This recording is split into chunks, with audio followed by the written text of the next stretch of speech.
5 معلومات عن دوري ابطال اوروبا هتسمع عنهم لاول مره. تعال وانا اقول. بايرن ميونخ هو الفريق الوحيد اللي فاز بجميع مبارياته في بطوله واحده في موسم واحد، لما فاز ب 11 مباراه من اصل 11 مباراه في موسم 2019 2020.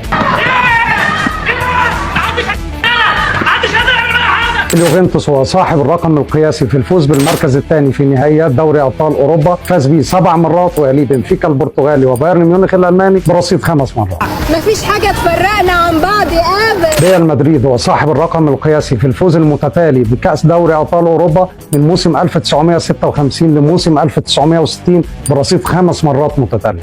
انا بابا يلا.